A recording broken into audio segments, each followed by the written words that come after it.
Good morning, ladies and gentlemen.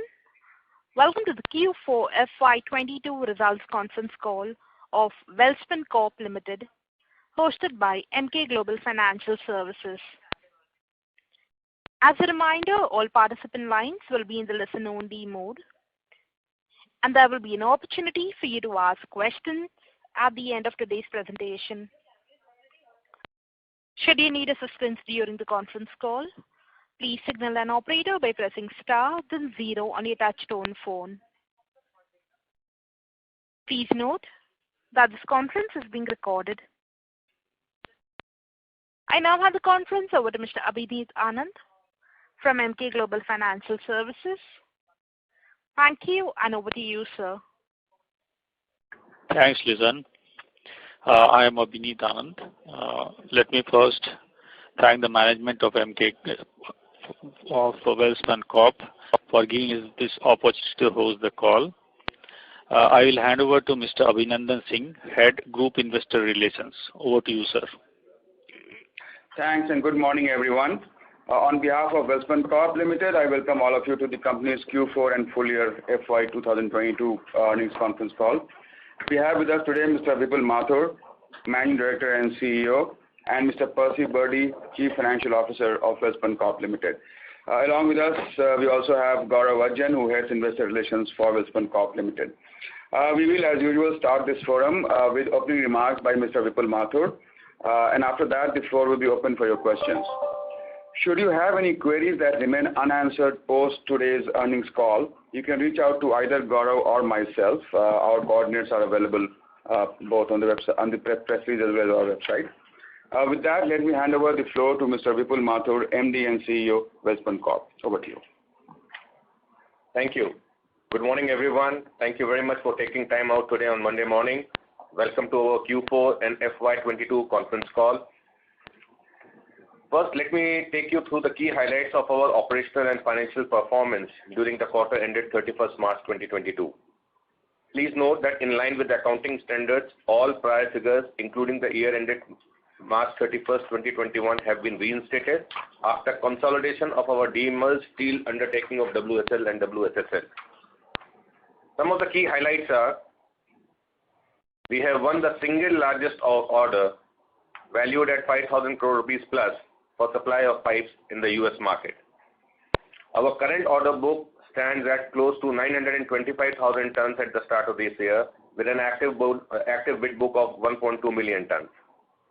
Our revenue for operation for Q4 FY22 stands at 2,011 crore rupees, up 39% quarter on quarter. Our sales volume on quarter basis is: line pipes is up by 58%, billet is up by 65%, and SS pipes is up by 32%. We have achieved a consolidated EBITDA of 1,023 crore rupees for FY 2022. Let me give you some outlook and brief update as how and where we see the market and what are the key drivers for our growth. I am sure all of you are monitoring very closely the invasion in the turmoil, the political turmoil which is happening in the Ukraine, in the region of Ukraine. This has been driving up the global energy market prices to an unprecedented level. We have seen crude oil prices remaining above $100. The sanctions on Russia has contributed to the rising crude prices, with significant market uncertainties about the potential for future supply disruptions. Even the gas prices in Europe and Asia have also gone up in tandem and are now currently around $25 MMBTU, and while they are around $9 per MMBTU in US. We are in this has, in this adversity, there are a couple of opportunities which have emerged, and we are seeing a surge, a tailwind in terms of our line pipe export business, and right now we are in active discussion for several orders in the export market, which has seen an improvement of the prospects for the pipelines due to oil high price, increase of energy demand, and Europe looking to diversify its energy supply. As regards India, the government has set a target to raise the share of natural gas in the energy mix to 15% by 2030 from about 6.7% now. Various steps have been taken by government in this direction, including expansion of national gas grid pipeline, expansion of city gas distribution network, setting up of LNG terminals, etc. The PNGRB, which is the Petroleum and Natural Gas Regulatory Board, has authorized approximately 34,000 kilometers length of natural gas pipeline across the country. Out of this, 20,000 kilometers length of natural gas pipeline, including spur pipelines, are operational, and a total of 15,000 kilometers length of pipeline are under various stages of construction. The length of operational pipelines have increased from 16,000 kilometers in March 2019 to 20,000 kilometers in December 2021. PNGRB has also authorized 268 geographical areas for development of CGD network in the country. Further letters of intent have been issued for 21 geographical areas. Also, PNGRB has launched 11 CGD bidding round for development of CGD network. After that, the CGD networks will potentially cover 98% population and 88% geographical area of the country. The number of CNG stations established by various authorized entities have increased from 1,700 in March 2019 to 3,800 in January of 2022. The pipelines being laid by the CGD entities have also increased from 162,000 inch kilometers to 353,000 inch kilometers as of January 22. The CGD sector is still in a nascent stage in India, and the demand for ERW pipes is likely to remain healthy going forward. The Pradhan Mantri Krishi Sinchai Yojana, the umbrella irrigation scheme launched in 2015, will provide central grants to the state government for irrigation benefits program and Har Khet Ko Pani. This will continue till 2026 with a total funding requirement of almost 93,000 crore rupees. The plan includes 37,000 crore rupees central assistance to state and 20,000 crore rupees of debt servicing for past loans available under PMKSY scheme. States are also expected to part from the scheme. So the total additional irrigational potential created during 21-26 under AIPB scheme is almost 14 lakh hectares. Apart from focused completion of 60 ongoing projects, including 30 lakh hectares commencement, additional projects will also be taken up. The inclusion criteria has been relaxed for the project in the tribal and drought-prone areas. The coordinated focus by the central and the state government in irrigation is expected to drive the demand for the large diameter spiral pipes. The government has levied an export duty of 15% on all major steel products to drive volumes to the domestic market and make steel price affordable for domestic consumers like auto, MSMEs, infrastructure, line pipes, etc. The procurement of steel, which has become a challenge in the past, by virtue of this measure, would boost availability in the domestic market. So in India, if we see, we are looking for an upsurge in demand in line pipe, both in the oil and gas sector, the CGD sector, and the water sector. Coming to the US, as you are aware, we recently announced the single largest order we had booked in our US market. With the clean energy transition interrupted due to soaring prices and the disruption caused by geopolitical events in Europe, there is a clear revival for fossil fuels in the US market. Government is now releasing strategic reserves, lining up new supplies, and urging oil and gas producers to pump up production. As a result, we have seen an increase in exploration. The distribution network creation for shale oil and gas in US has seen a resurgence after almost 2 years of a lull coupled with administration permitting votes. US is now focusing on boosting oil and gas supply within the country, but also trying to provide the much needed backup to Europe for critical gas supplies, which has been on the tender hook considering the huge supply dependence on Russia.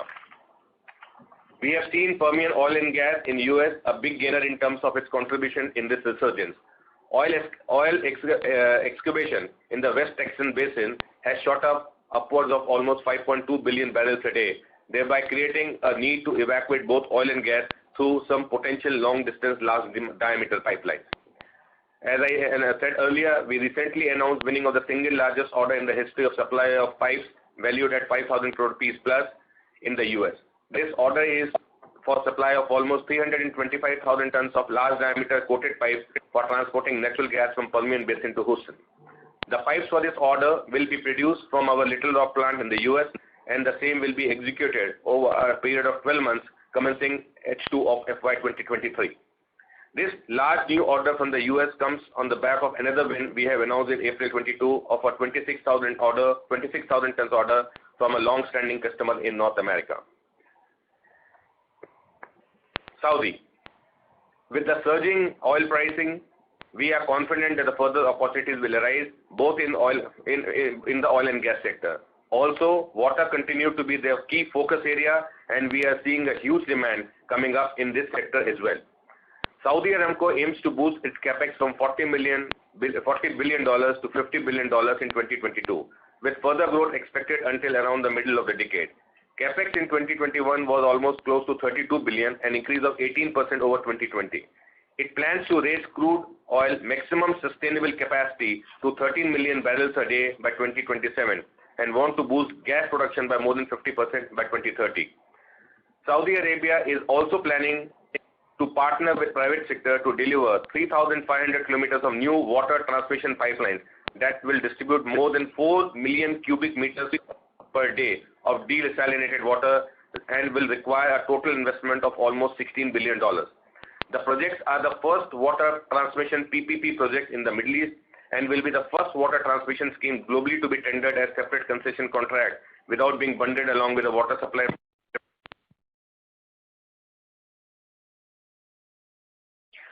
Ladies and gentlemen, the lines of the management has got disconnected. Please stay connected while the management reconnects.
Ladies and gentlemen, thank you for patiently holding. We now have the line for the management reconnected. Over to you, sir. My sincerest apology for this disruption. I don't know where did I lose, but let me restart with our new acquisition, Welspun Specialty Solutions Limited. As I said, WSSL has seen a sustained improvement in performance in FY 2022 and obtained several new customer approvals. SS pipe volumes were higher by 82% in Q4 of FY22 and higher by 50% in full financial year 2022, compared to the corresponding period of the previous year.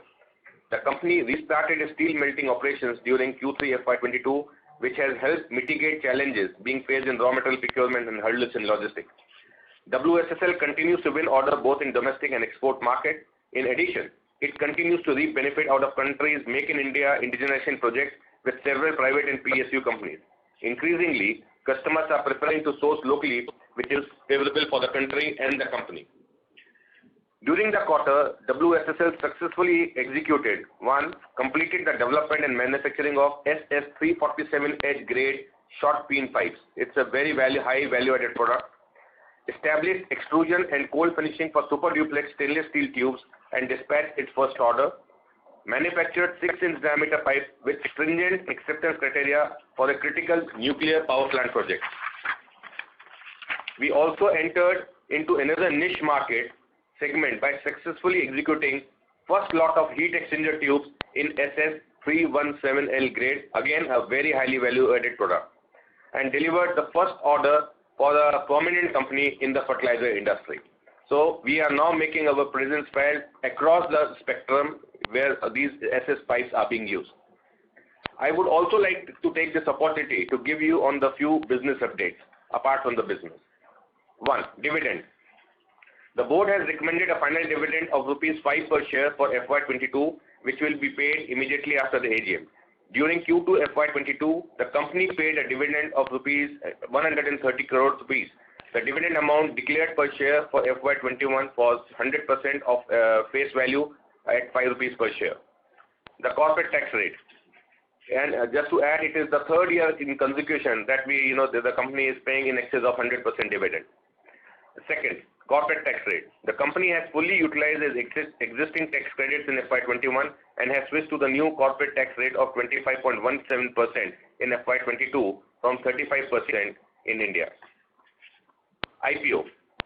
During the quarter, the company announced the successful listing of joint venture company in the Kingdom of Saudi Arabia, the East Pipe Integrated Company, EPIC, on the Saudi exchange. At a final price of SAR 80 per share. Post the IPO, WCL owns 35.1% through its step-down subsidiary in Mauritius and will continue to be the largest stakeholder in EPIC. Welspun Holding Mauritius received gross proceeds of almost SAR 252 million and has shown as a gain, and that has been shown as the gain of rupees 360 crore rupees under other income in our consolidated P&L account. Next, merger update. The acquisition of steel business of Welspun Steel Limited. The transaction was completed on 16th of March 2022 with an appointed date of April 1, 2021. In line with the accounting standard, all prior figures, including for the year ending March 31st, 2021, has been restated after consolidation of the demerged steel undertaking of WSL and WSSL. Now, I want to turn my focus on the business growth and the diversification. WCL growth strategy entails creating a diversified product portfolio, repurposing its businesses to add new target segments, expand its offering to address both B2B and B2C market, and making well-considered strategic acquisitions. The diversification into the B2C segment will help the company to significantly expand its base, enhance its brands, penetrate new markets, build a distribution network, and provide opportunities to develop new products. In this regard, we have acquired a polymer company called BAPL, the senior secured unlisted non-convertible debenture with an outstanding amount of rupees 1176 rupees at a purchase consideration of 403 rupees by our wholly owned subsidiary with Messrs. Matva Plastic Products and Building Materials Private Limited. Update on the ductile iron pipe. As announced in October 2020, given the industry prospects and synergies with our existing businesses, we are setting up a greenfield facility at Anjar to enter DI pipe business. We expect to be ready with our product offering at the end of this quarter. There is a big focus on creating drinking water supply in the country through government programs. In the union budget, the finance minister earmarked 60,000 crore rupees for the Jal Jeevan mission that aims to provide potable water to 3.8 crore households in 22-23. Overall, the Jal Shakti Ministry was allocated a total amount of 86,000 crore rupees, higher than from 69,000 crore rupees allocated in the previous fiscal year. Furthermore, our internal forecast based on interaction with various potential customers and industry participants indicate a robust demand for the DI pipe over the next 5 to 7 years. Due to the improvements of the project plan and inflation, the project cost has been revised from 1,550 crore rupees to 1,900 crore rupees. Some of the major reasons for the variance are we undertook some design changes for productivity improvement and increased safety. We also took this opportunity to augment and increase the capacities of blast furnace, sinter, coke, and DI plant itself. Originally, we had thought about an oxygen plant on the boot model, but we have now decided to set up on our own. Also, we have been, also in terms of energy neutrality and energy efficiency, we have also embedded into now our scheme of things the blast furnace gas directly to the power plant to reduce carbon emission. Also, the cost escalation for the key inputs commodities like steel, TMT, cement, ocean freight, etc. has also impacted in the upward revision of the project cost. We have also, in order to retain and expand our talent base, we have also invested heavily in terms of creating an expanded residential infrastructure for our staffs and associates. The project viability continues to be healthy with the increased investment being offset through productivity gains and increased realization for DI pipes. The long steel product. The demand for long steel products will be supported by increased government spending on infrastructure. The Union Budget 22-23 has seen an increase of 36% on YOY basis in allocation of capex at 7.5 lakh crore rupees. The budget has infrastructure pushed towards 7 engines: roads, railways, airports, ports, mass transport, waterways, and logistics. The allocation for various schemes like Pradhan Mantri Awas Yojana for housing will have a positive impact on long steel players. The government has a fixed objective of increasing rural consumption of steel from the current 19.6 kg per capita to 38 kg per capita by 2030-31.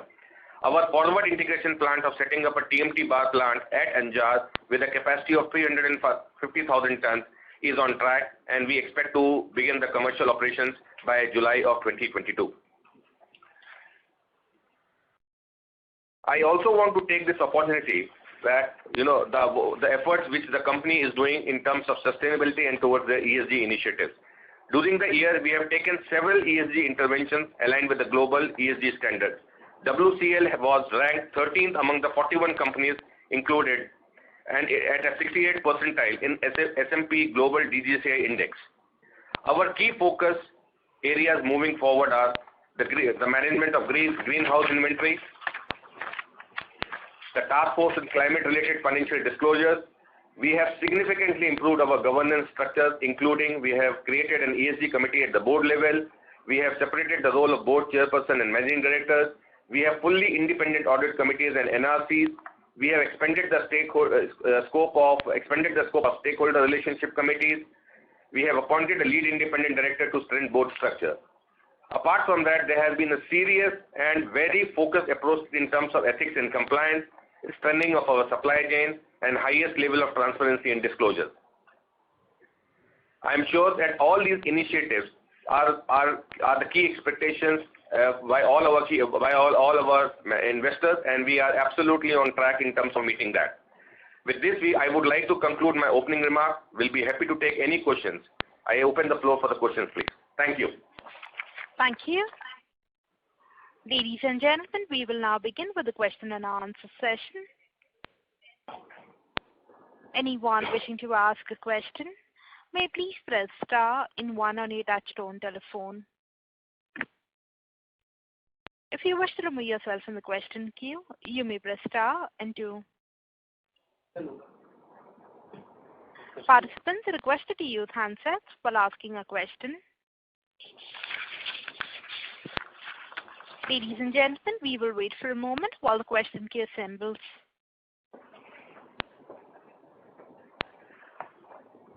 The first question is from the line of Nirav Shah from GEC Investments. Please go ahead. Hi, good morning, sir, and thanks for the opportunity. So a few questions. So firstly, if I look at the core operating performance of the company, it seems a little weak compared to, even if you compare to the previous quarter. So it seems that the core line pipe performance has been weak. So any one-off reasons of that for this performance? And also, it seems from the annual numbers that the DRI and billet performance is also slightly weakened. So if you can just clarify that as well, please. Yes, thank you, dear. Thank you. Just on the line pipe performance, I think so.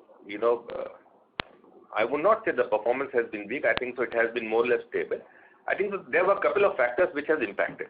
Number one, if you look at it, that in the very first quarter of this financial year, we had the impact or the residual impact of pandemic impacting us. Right? Number one. Then thereafter, we have seen an unprecedented rise in the commodity steel pricing, and which has impacted the procurements at a significant level. I think so these two factors were dominant, and they are getting reflected. But I think so as we are coming out of it now, when the both the pandemic element is also behind us, and also when the the commodity pricing also seems to be cooling off, significantly, I am sure that this performance is going to go up from here on. Got it. So second question is, congrats on the largest order win for us of 325,000 tons from US facility.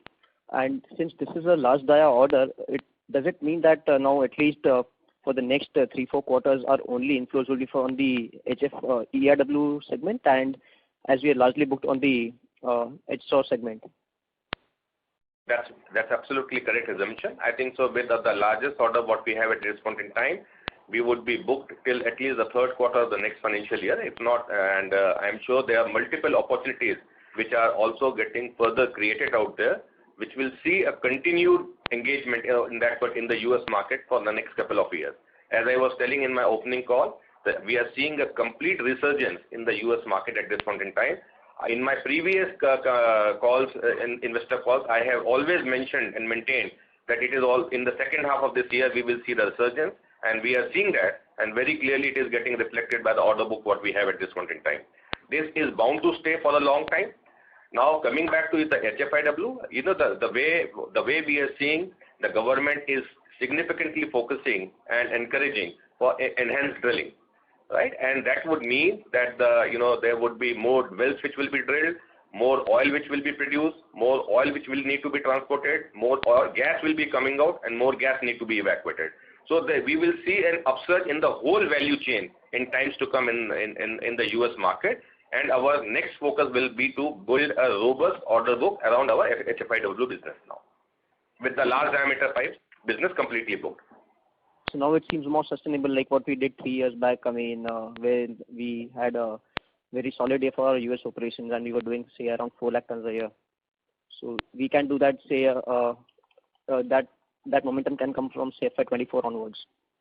The momentum has started. I think so that we have left, things are panning out much more favorably than they were doing a year and a half back. And I am sure that, we will be back to the past glory. Got it. So third question is on our capex front. How much have we spent on DI pipes till March, and what the residual number will be in FY23? And how does the overall company level capex looks like for 23? So at this point in time, till at the end of March 2022, we have done a total capex of close to 1,400 crore rupees. This includes the capex also in our upstream TMT facility as well. Right. So total capex is at 1,400 rupees. The balance capex will happen in the FY 2023. Got it. And just last clarification.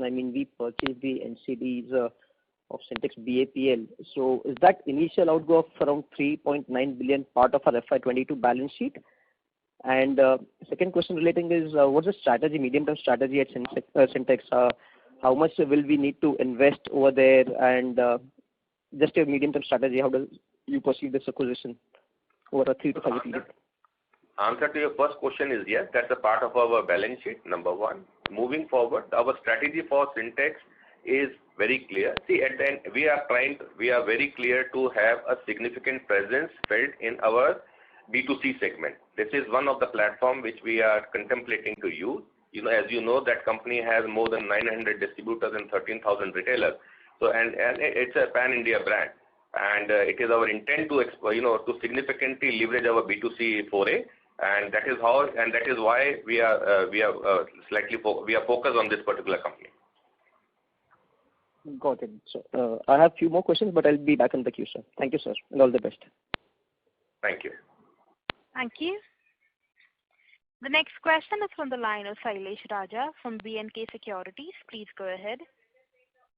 Yeah, thank you, sir. Thanks for the opportunity. Sir, as you mentioned in the opening comments, so Europe is now looking to diversify its energy supply. Sorry to interrupt. Mr. Raj, we're not able to hear you. Yeah, can you hear me, sir? Sir, your voice is sounding very muffled.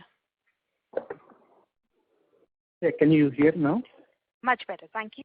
Yes. Thanks for the opportunity, sir. As you mentioned in the opening comments, Europe is now looking to diversify its energy supply. So what kind of exports opportunity you see for both India as well as Saudi operation? So currently, what is the exports mix in the outstanding order book in India and Saudi? According to you, how the exports mix will change over next 1 or 2 years? Right. Thank you, Mr. Raya. Good morning to you. See, in Europe, there would be a paradigm shift which is now going to happen in terms of meeting their energy requirements. I think so there will be a lot of focus which will happen in terms of renewable energy and also in terms of hydrogen. And these are the areas where, as an organization, Welspun, we are completely focused with. As you know that we are working on multiple JIPs, which are the Joint Investigation Committees, which are in the process of developing the technical specifications for global standards. And we are part of 2 or 3 international committees working around that. So these are the opportunities which are going to come up significantly in the European market in very short times to come. And we want to be into a sort of a pole position to capitalize upon that. So that's how we see the European market emerging in times to come. As regards India, from India, as you know, we are primarily being exporting our longitudinal product, which is being produced out here, and from our Saudi market. The Saudi market is more or less a captive market at this point of time. Not that it stops them to do export, but the market itself, the domestic market itself, is so very huge, and the demands are so very high, both in the oil and gas sector as well as in the water sector, that I see a very limited potential for them to explore anything outside that market, because that market, from a volume perspective, from a demand perspective, and from a remuneration perspective, is very, very strong. So I don't think so that we would be under any pressure whatsoever to look at the export market. However, from India, we will continue to focus on exports. We have, as you are aware, in the last year also we did a major export to a North American continent. We supplied the highest operating pressure pipeline. This year also, our export order book is looking very good. We have recently announced orders. We are exporting our longitudinal pipes to in the Australasian market, and we are also supplying pipes into in the South American market. And as I earlier said, that we are also pursuing multiple opportunities where we are favorably placed. So export potential from India for our signature longitudinal product is looking extremely nice. So what is the exports mix, sir, currently, in percentage terms? So at this point in time, we have from India, we have close to, let's say, our order book is around 350,000 tons here in India, and out of which almost 50% is close to the exports. Okay, great, sir. Sir, in the domestic market outstanding order book, what is the mix between oil and gas and water? Basically wanted to know rough EBITDA per ton we'll be doing in India. Also, can you please give EBITDA per ton guidance for each geographies? And India also product-wise guidance, if you will give, that would be helpful, sir. In the domestic market, I think, as I said, we are seeing very significant upswing in the oil and gas market. By the oil pipelines, the gas pipelines, and the CGD network, all three of them are going at an unabated pace, and so we are seeing a clear uptick, and this is going to further go up in times to come, as we are seeing the pressure of the energy coming onto the Indian economy. So we will see a major capex investment coming up there as well.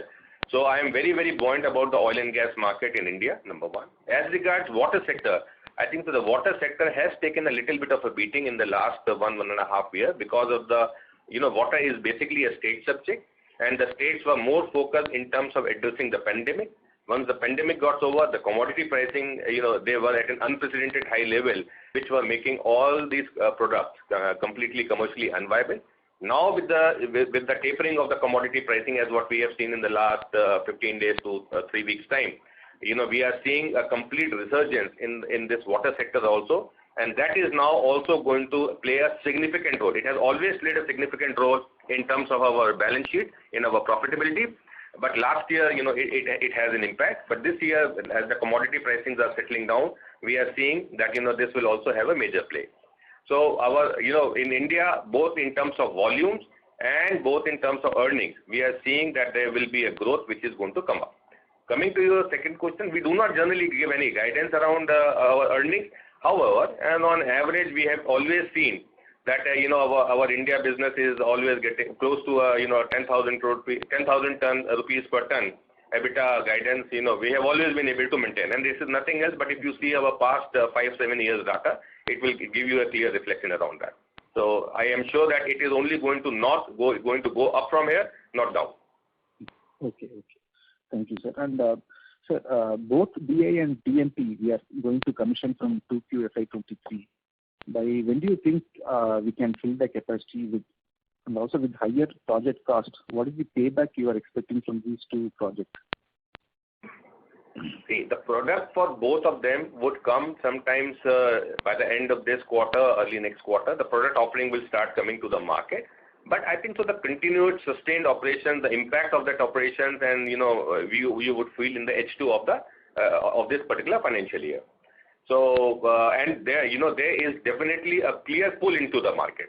It is if you look at the DI segment, there is a clear mismatch in terms of capacity versus the requirement. There is a demand and supply gap of a quality player, and Welspun being a brand and being a quality player is being perceived as one of the tier 1 players, and I am sure that pull in the market with respect to Har Ghar Mein Nal and Nal Se Jal, that mission which is being driven by the government.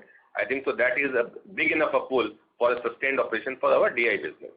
As regards for our TMT business, we are putting up a capacity of almost close to 350,000 tons.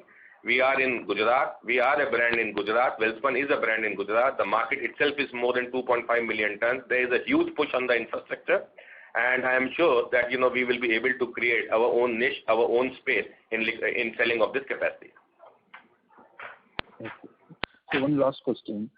This is a repetitive question of another participant. In 4Q, the gross margin impacted by roughly 350 bits. So basically, want to understand how much unhedged portion in the raw material impacted and how much basis point impacted because of unfavorable product mix.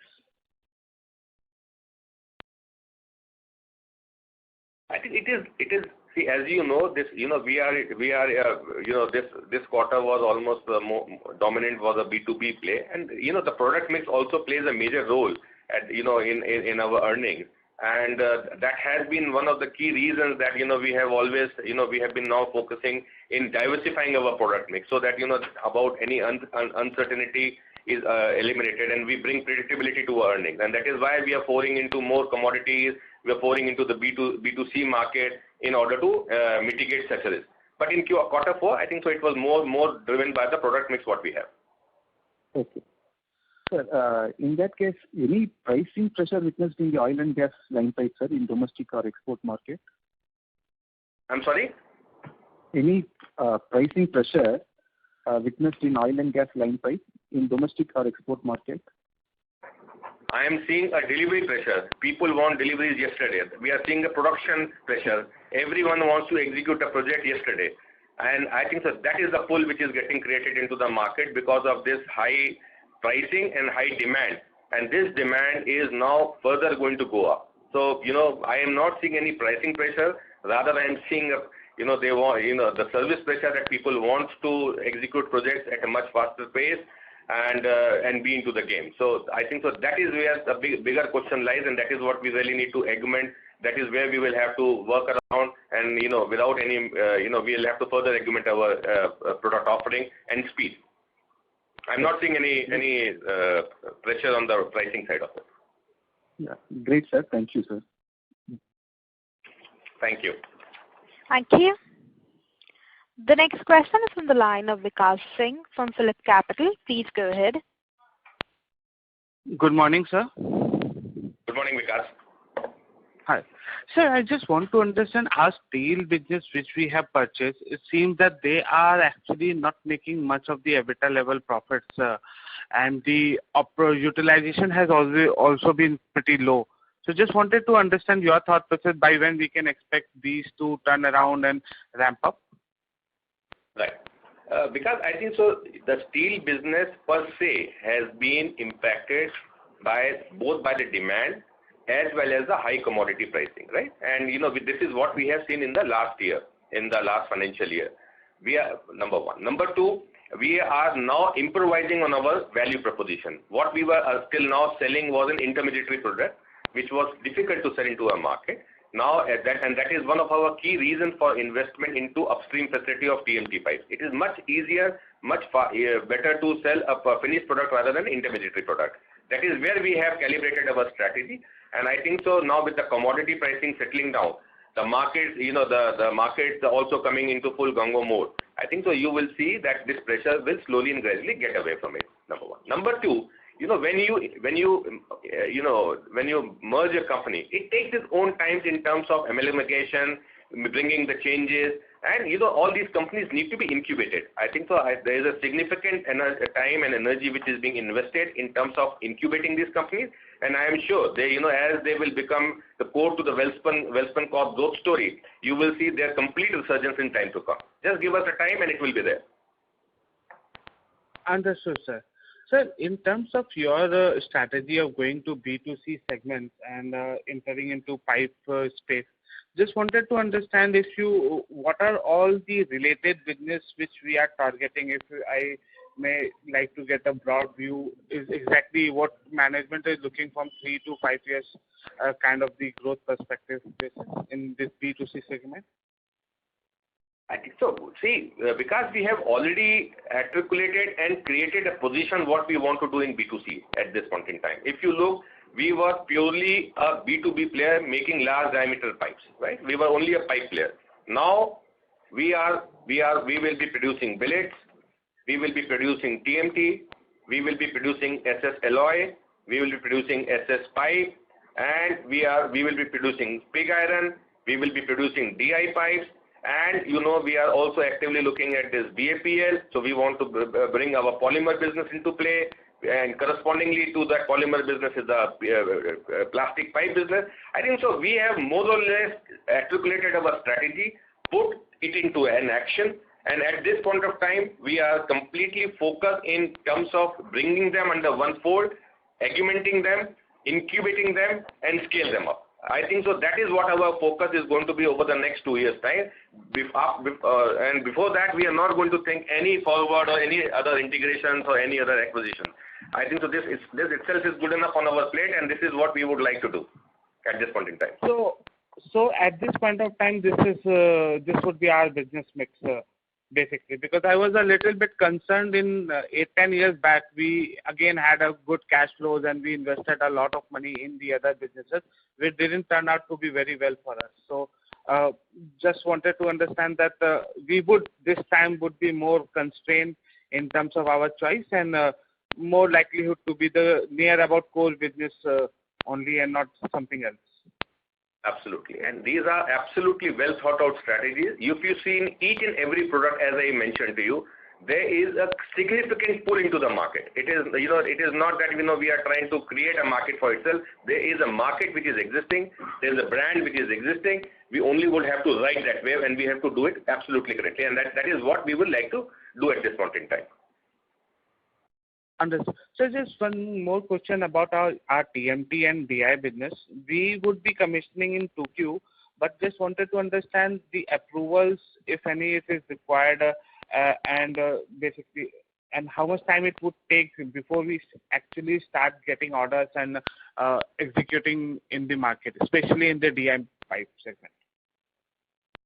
So, as I said, DI market has a huge void at this point in time in terms of a quality player. I think so that will turn to our advantage significantly.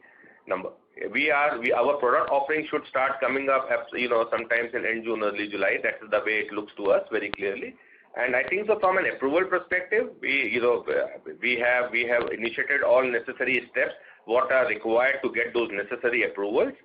Which are nothing else but the BIS certifications and all that stuff, which are pretty standard statutory approval, and for we have done it for many a times for all our products.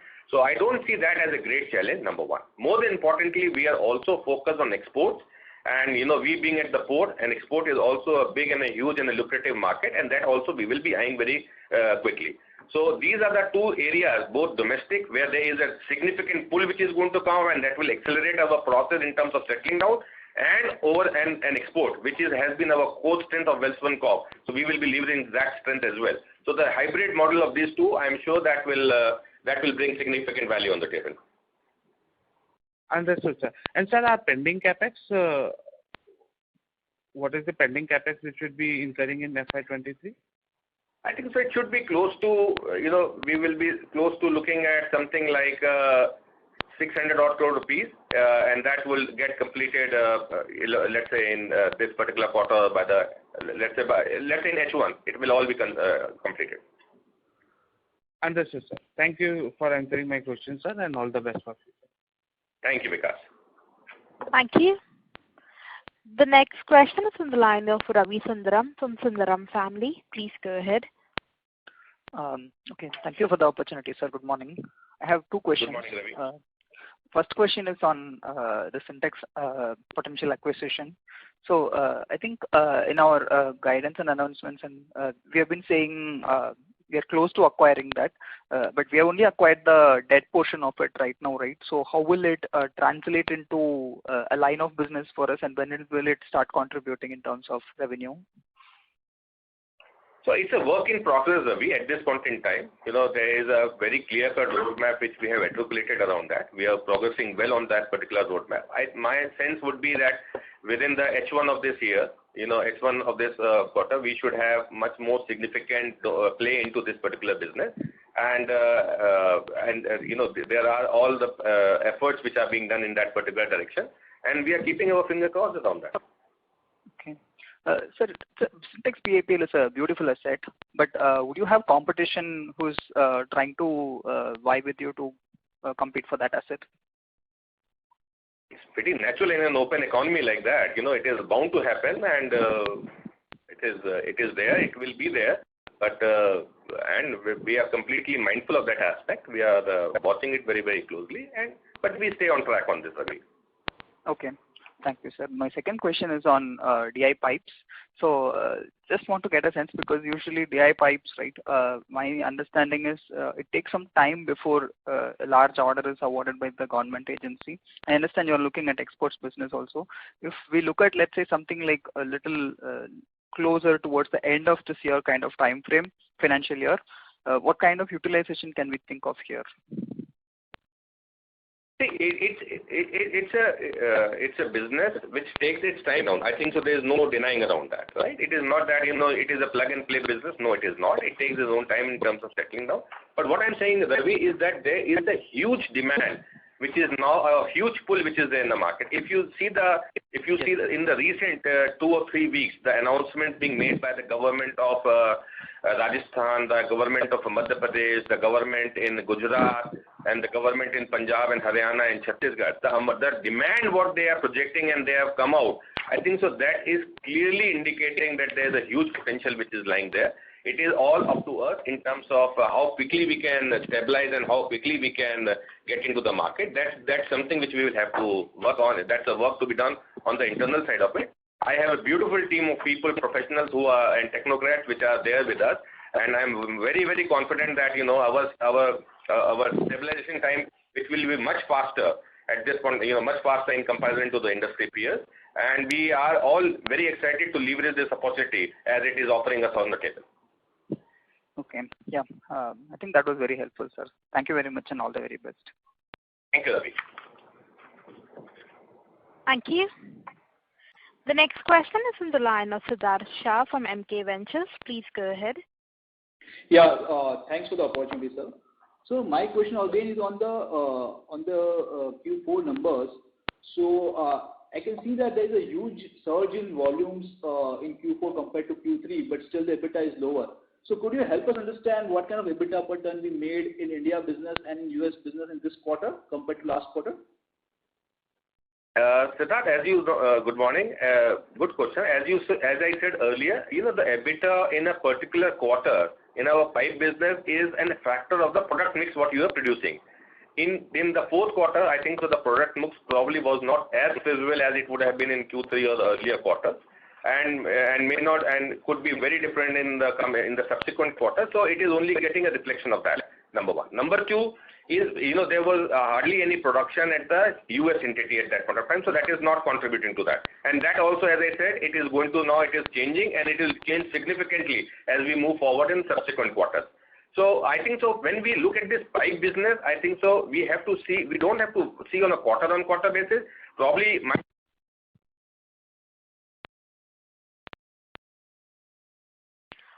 Ladies and gentlemen, the line for the management has got disconnected. Please stay connected while we reconnect the management.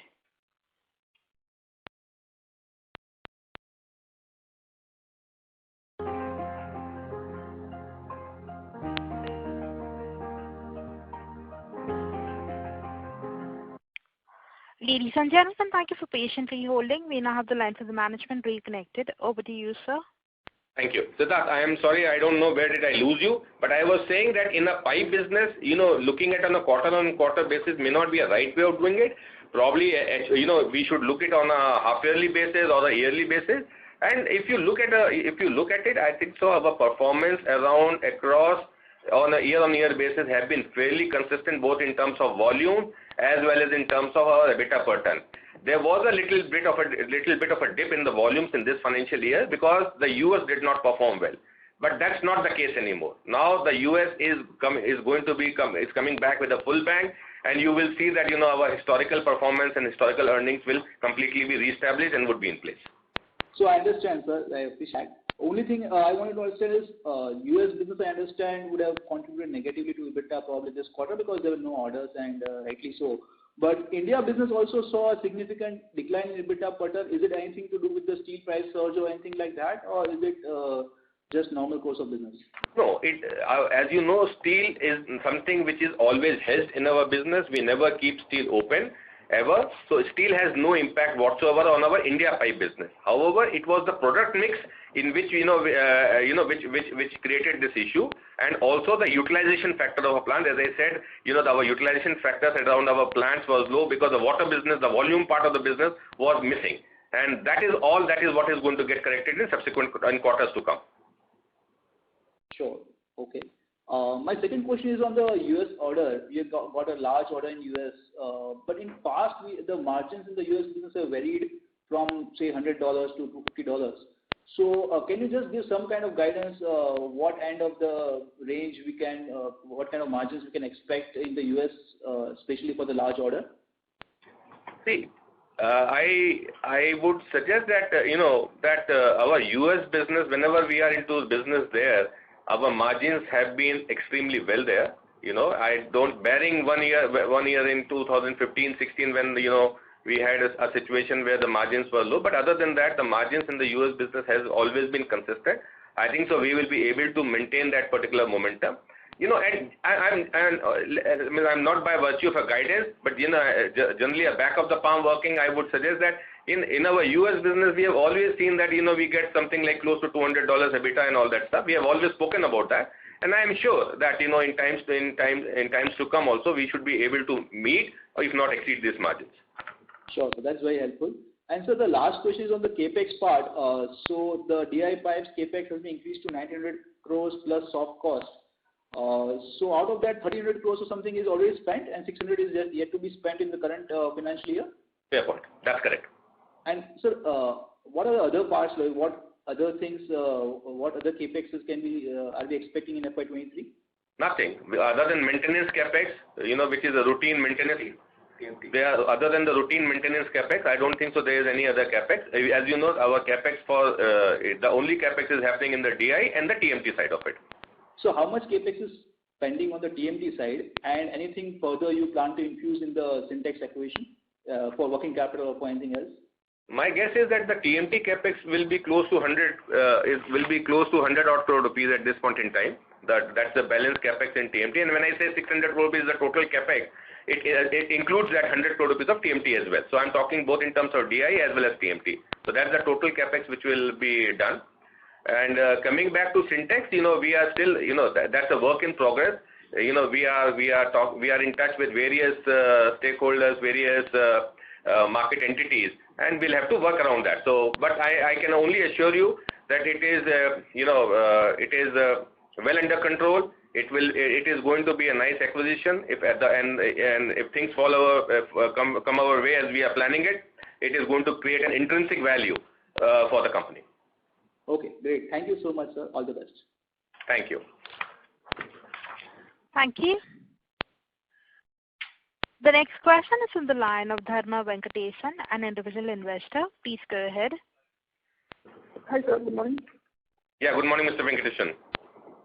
Sir, my first question is regarding the investment in this Welspun Transformation Services Limited and the other special purpose vehicle for the captive power. So, can you give a more color on it? Like, how are we planning to do with this? Correct. Mr. Venkatesan, when we are coming from a one-product company to a multi-product company, multiple entities coming up into play, we have at a very strategic level decided to create a backbone infrastructure where everything gets consolidated. So one way of looking at was our financial consolidation, and that is happening in our shared services center. The other piece of the consolidation, what we are looking is all consolidation of our IT services, HR, procurement activities, and all service-related activities. So we want to create a very niche platform where all the entities will get embedded into that. These are two very specific, specialized areas where a core competence is required, and rather than having these all these functions across all the business entities and incurring cost at all the entities, I think so from a convergence point of view, this is the platform what we are creating, and that is why we are, and that is how we intend to move ahead. It's absolutely a part of our digital strategy and a business transformation strategy. Sir, and regarding the special purpose vehicle for the renewable energy. Sorry to interrupt, Mr. Venkatesan. We're not able to hear you clearly, sir. Now you're able to hear me clearly? Sir, it's still the same. Now it's better, right? Yeah, better. Please go ahead. Yeah. Sir, regarding the special purpose vehicle for the renewable energy, so what is our plan going forward with it?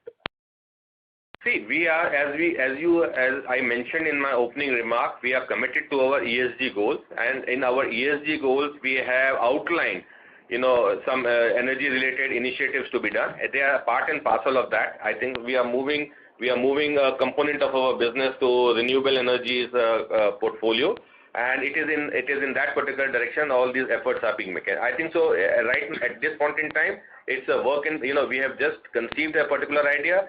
We are working on a detailed modeling around that. What would be our roadmap? How we intend to implement that? I think, but we are very focused and clear that over the next 3 to 5 years' time, significant efforts have to be done to see that the needle is moving on that particular side. We are committed, and it's absolutely important from our ESG standpoint of view. Okay, sir, fine. And my next question is regarding the gross margins for this quarter. If I see for this particular quarter, even if I see year-on-year or quarter-on-quarter, there is a sharp dip in the gross margin. So how much of this is because of the raw material inflation that we are facing, and what is the outlook towards it? As I said, the gross margins, again, what we are seeing, there were two reasons for that. Number one, our product mix was very different in this particular quarter. It was slightly skewed, number one. Number two, on the commodity side of it, there was a little bit, there could have been a little bit of a impact because of the commodity pricing on the steel side of it. I think so, but now that is all history, that is behind us. I think so things the product mix as well as the commodity both seems to be taking moving on the right side of the swing. And I'm sure that in next subsequent quarters, you will see a significant improvement in the gross margins now. Okay, sir. And my final question is on the DI pipe segment. So if you see the DI pipe segment, there is a single large player who controls about 30 to 35% of the market, and there are multiple players who are coming up with newer capacities. So if I see 4 or 5 years down the line, so is there a chance of the overcapacity coming into the market and we may also be getting affected by it? I'm saying from a 6-7 year perspective, not from an immediate. Mr. Venkatesan, my view is a little contrary to that. I think so there is an imperative need of a quality player into the DI market, and that is the space which Welspun intends to capture. We are very confident that, given our past, given our track record, given our orientation for the quality, given our, our customer centricity, we have always created a value for our stakeholders and for our customers. In this product segment, we will also be able to do that, number one. Number two, in terms of that, there are players which are coming up there. I don't dispute that. But if you see from a geographical shift, most of the players are coming up in the eastern region, right? Our area of influence, in any case, is the western, northern, and the central region. and that area continues to boom, and I think so that is where we would like our dominance to be in play, and that will continue to be in there for a long time to come. Okay, sir. Thank you. Thank you very much for the detailed answer. Thank you, Mr. Mithilesh. Thank you. The next question is from the line of Radha from B&K Securities. Please go ahead. Hello, sir. Am I audible? You are. Good morning. Yeah, good morning, sir. Thank you for the opportunity and congratulations on the big order win in US. Just a few questions from my side. Can you please share us the guidance, share us the geography-wise outstanding order book between India, US, and Saudi? Correct. I think so. What we have, as I said, we have almost close to 900,000 tons, 950,000 tons of an order book at this point. 925,000 tons of an order book, out of which 700, almost 350,000 tons is here in India, almost 375,000 tons is in Americas, and the balance is in the Saudi. Okay. You mentioned about the capex figure 600 crores in FY23. Can you give a little bit of a guidance for FY24-25 from a 2-3 year perspective? We are not expecting any significant capex in the FY24-25. As I said, I think so now we will turn our complete focus in terms of incubating all these new businesses which are going to come under Welspun Corp. I think so there would be a significant time which will have to be invested. There has to be a cultural building which has to be done around that. So that is where we will be focusing. Of course, there would be some capexes which will be coming in terms of capacity mismatch or brand building and all that. To that extent only investments will be done, but we are not aiming or we are not looking at any significant capex over the next 2 years' time. Okay. So you also spoke about the EBITDA per ton. You gave us your thoughts on India business as well as US business on EBITDA per ton. Can you speak a little bit on the same for the Saudi business? Yeah, if you see, and I think so this data is all in public domain. If you see historically, when we have performed in Saudi, not from a guidance perspective, I want to be stand corrected on this. We are not giving any guidance, but historically, if you see, we have seen that, we always get in anything an EBITDA of like close to $100 to $150 per ton, and EBITDA we are always able to do it in Saudi. The reason for that is because there are sizable amount of volumes which you are able always to do that, and that makes us the largest steel buyer, and we are able to leverage our global positioning as the largest steel buyer in terms of our Saudi business as well. So I think so we make something like almost in excess of $100 to $150 of EBITDA in Saudi. And I think so in times to come also, when the next year onward, I think so there is a paradigm shift. What is more important rather is to understand that what are the shifts which are happening in the Saudi market. As I said in my opening call, the Saudi market is undergoing a massive transformation at this point in time, especially in the water sector. I'm not talking about oil and gas. Oil and gas continues to be a mainstay, but there is a paradigm shift which is happening in the water sector as well. They are going to buy almost 3,500 kilometers of pipeline over the next 5 years' time, 5 to 6 years' time.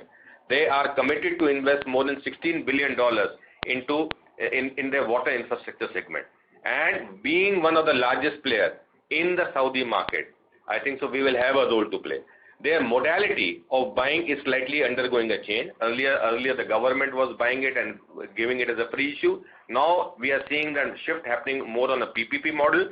But so that's the buying modality, it is going to change. But from a demand perspective and from a service perspective, we are seeing a huge demand, and we were and we are the largest player in Saudi, and we will continue to play a role in Saudi.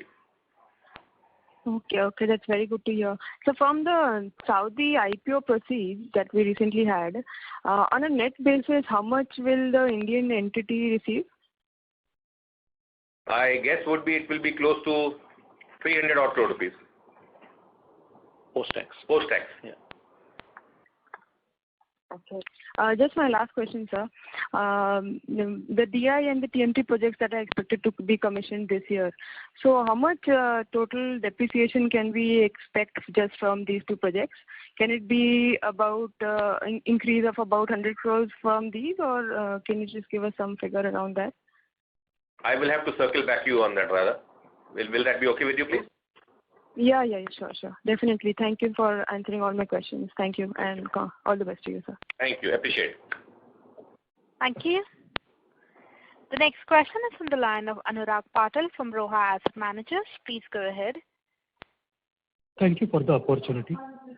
How do you see the debt number panning out in FY23? Sorry, Anurag, I didn't get you. Sorry. Sir, do we require any incremental debt in FY23? Yeah, Anurag. So Anurag, as of March 22, as you have seen, we have a net cash position of almost close to 175 crores. Since there is a capex that is pending of close to 600 crores, which will be in this fiscal year, we do see that to this extent the borrowings will go up. However, our businesses are generating free cash flow as well. So to some extent, this 600 crores capex will get compensated with the free cash flow which will be generated by our businesses. You also know that we are on track to make certain acquisitions. So SBAPL, that process is ongoing, and obviously some funds will be utilized. But we are very conscious of our capital allocation strategy, and be rest assured that any project where we put in money, whether it is through capital expenditure or as an acquisition, it has to meet very stringent threshold return parameters. So there is no major impact apart from what we just highlighted. Okay, sir. Second question, sir, as we are getting very strong visibility across the 3 regions, can you provide some rough idea what kind of a volumes we can expect in FY23? So Anurag, if you look at it, even today, when we are almost at the first quarter, we have an order book of close to 925,000 metric tons at this point in time. Majority of this order will get executed in this financial year, and I am sure that there would be some additional orders which will be coming up on the way in the subsequent months, and which will also get adjusted and accommodated. I think so. From a guidance perspective, I can tell you that we are still looking at. We will be still aiming at close in excess of 1 million ton of an order execution in this year. Okay. And the US order execution will start in second half and it will pan out till FY24. Am I right? It will go till FY. Yeah, it will go till it will get completed by December of 2023. Yeah. Okay. That's it from my side. Thank you very much. Thank you. Thank you. Ladies and gentlemen, that was the last question. I now hand the conference over to Mr. Vipul Mathur, MD and CEO, Welspun Corp Limited, for his closing comments. Thank you very much, gentlemen, for joining this call today. As I said, Welspun Corp is on the cusp of a complete transformation, and we have been traditionally a B2B player. We are now significantly creating a portfolio for our B2C. And that transformation, I'm sure will bring absolutely sustained earning, predictability, and value creation for all the stakeholders. We have always seen your support in the past, and I look forward for your continued support in times to come as well. I am sure that we have been able to answer most of your questions to your satisfaction. But in case, if you think that there are a couple of things which you still want to get clarified, Abhinandan, Percy, and Gaurav are here, and they will be more than happy to address that. And once again, with that, I want to thank all of you for joining on this call today. Thank you very much and have a great day ahead. Thank you. Thank you. Ladies and gentlemen, on behalf of Emkay Global Financial Services, that concludes this conference call. We thank you for joining us, and you may now disconnect your lines. Thank you. Thank you.